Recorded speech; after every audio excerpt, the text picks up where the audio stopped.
Okay, this is my presentation on sampling. I'm going to run through the brief history of sampling up until now and show you some of the current uses that people use in the music industry. Okay, so sampling has come a long way since its beginnings. Originally, the first samplers were very, very big and very expensive, so an unrealistic option for most musicians to use.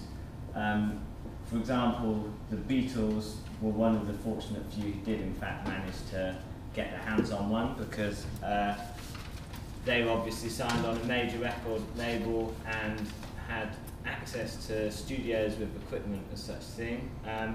This is an example of their use of the Memetron. That's it right there.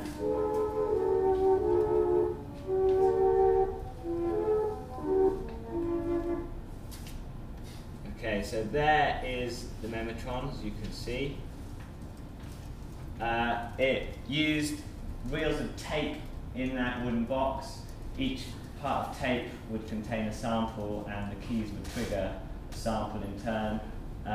There was a few controls on those, so you could change the pitch and change through different sample banks, but as I said, very limited compared to now. Technology progressed very fast, and the first electronic, well, digital sampler was the EMS Musis system. I'm not sure if that's how you pronounce it, in 1969. It only had a 12 kilobyte memory, so as you know, even our mobile phones have massive amounts more than that. 32 kilobyte hard drive is absolutely tiny.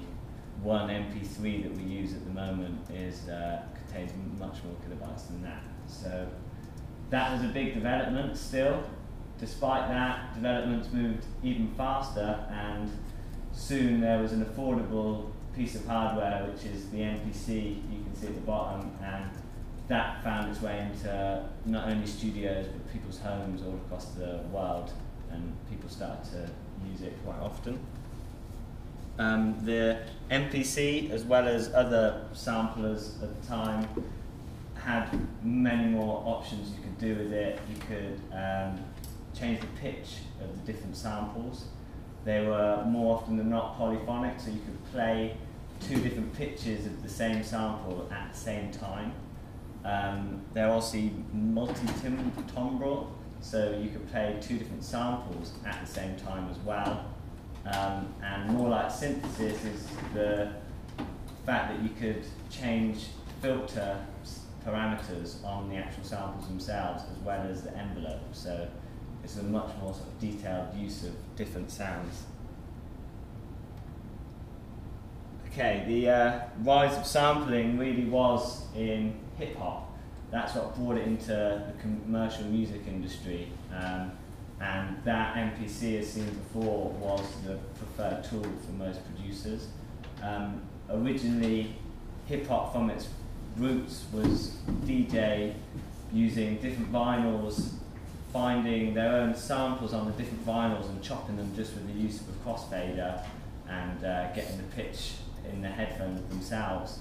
This then came on leaps and bounds with the technology available.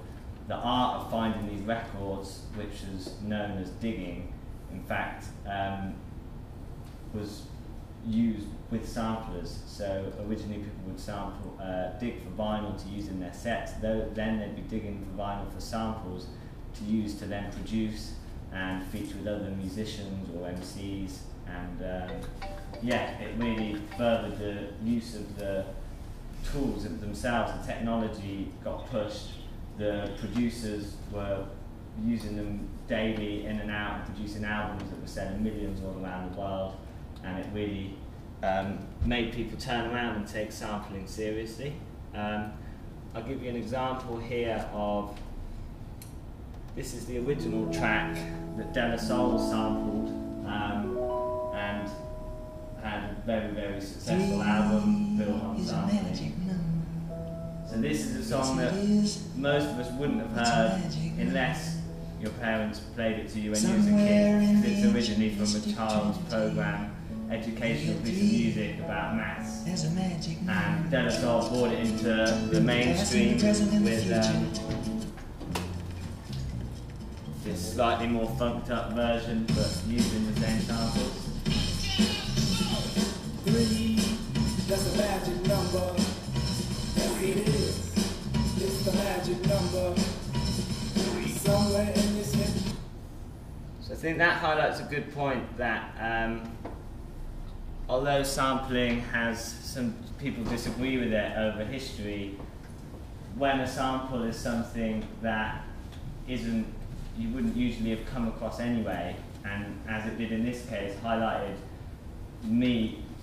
Bob Dorough, who actually composed the original piece of music. I wouldn't have known about him if it wasn't for De La Soul's use of his sample.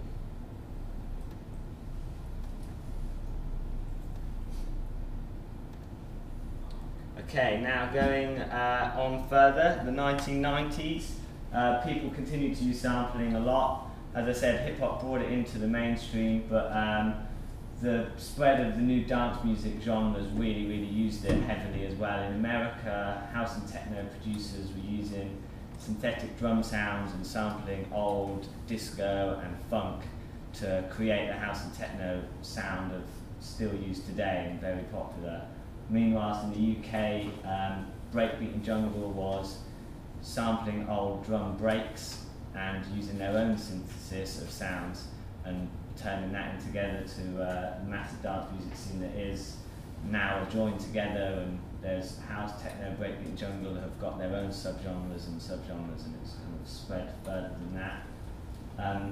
At the time also, the kind of rise of trip hop, many producers took the hip hop sound a little bit further, using samples as well as live musicians. So Cold Cut, Massive Attack, Stone Roses, they're all names that you might be familiar with.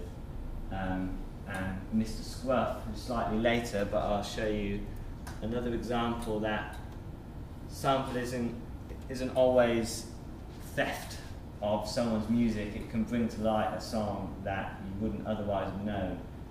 This is by an artist called Moondog, who was a homeless, eccentric, and apart from Mr. Scruff's rework of this song, I don't think I would have come across him. He's a very sort of little known character who composed this song.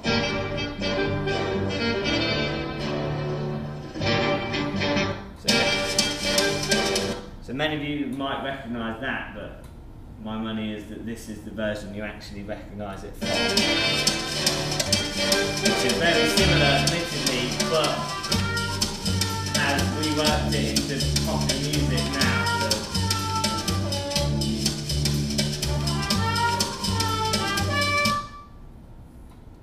Mr. Scruff continues to release music and is a massive name. He tours the world, and a lot of his music is sampled from world music all over the world. To use African rhythms and as well as live music as well, so you can't doubt his capabilities as a producer, and lots of people do respect him in the music industry despite the fact that he does use samples a lot on all of his albums.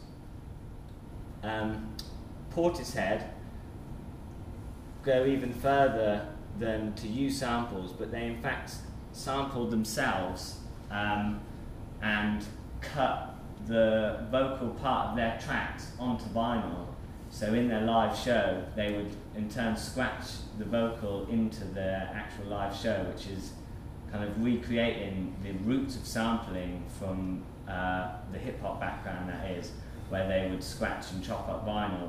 They then used that in a slightly different way, but with their own vocal samples, which is a really interesting thing, which can be used as part of a big band and really adds to their live show quite a lot. By the end of the 90s, coming into our era, every household had a computer. I'm sure we all remember when we got our first computers. It was a big deal. Now everyone has one. We all have laptops, phones, which are capable of what our first computers were capable of doing. So with this further rise in technology, software came about, some of which is even free, and that enables us to do what the hundreds of pounds worth of equipment only 10, 20 years ago was doing for the first ever time. So now we can sample seamlessly for free at home, and it's giving rise to a whole new generation of music lovers and samplers. And yeah, there still continues to be big artists, not only in the dance music scene, but in all across the music scene, that are using samples to great effect. This brings us on to some record labels which are dedicated entirely to the use of sampling. So Ghetto Funk, Cut and Run and Retrobate are completely based on bootlegs and borrowing parts of old music with a new modern twist and hearing them on the dance floors. It's allowing us to, in festivals and nightclubs, hear music which otherwise would have been lost in time, and to appreciate that sort of sound in a modern way. A more controversial point is that Ghetto Funk, as well as many other organisations, are releasing their own sample packs. So many producers are now able to get lists of trumpet, rhythms, beats, acapellas, anything, and it often is what starts a lot of producers off, is being able to have all of that at their fingertips without having boxes of vinyl, an MPC, and a mixer and everything else. So it's allowing people to get into music production much more easily. And for all the skeptics, I ask, who hasn't ever used a drum loop, even if it temporarily be to put over your song to see how it sounds when you're a little bit impatient before you make your own, or who hasn't borrowed an acapella for a part of a song? There's now sampling is used all across the board by all music producers in all genres. So now I'll very quickly go on to an example in Ableton Live and show you the capabilities of just one of the programs that people may use, including Logic and Reason. There's many that do some of these things. So this is the drum loop that Stone Roses used, and you bear with me one moment. I had written down what the original break was from, but I can't find it. Basically, how people would do it on an MPC back in the day was to cut up a break and rearrange the different hits into how they wanted it and alter it throughout the song, so it wasn't just the same break. On Ableton Live, you just right click and you can slice to a MIDI track, and as I have done here as an example, it splits all the hits up. Previously it was just a diagonal line going all the way across, but as an example you can chop up the beat, alter it, and do it endlessly, basically change it a lot and have it constantly changing throughout the song for an interesting sound. And furthermore than that, you can also use some of these free plugins that I'm talking about. Effectrix, namely, is something that allows you to mash up beats, vocals, acapellas, anything seamlessly. It takes nearly no time at all, and has great effect. Basically, there are some skeptics about that it's cheating, but at the end of the day you can hear it in a lot of popular music and it sounds good, so why not use it? And if it's being used by some professionals, then it's an example of how good it really is.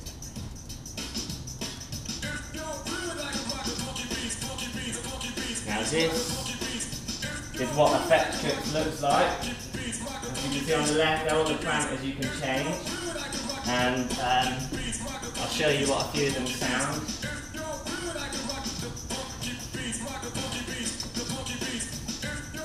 So this is on the beat,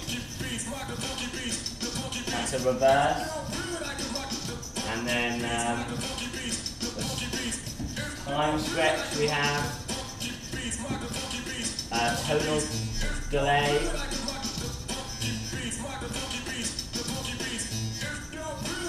and just to show you a little bit more,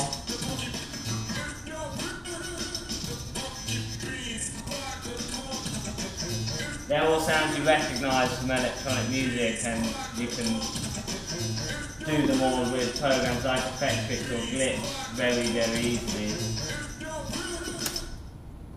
And that's my presentation.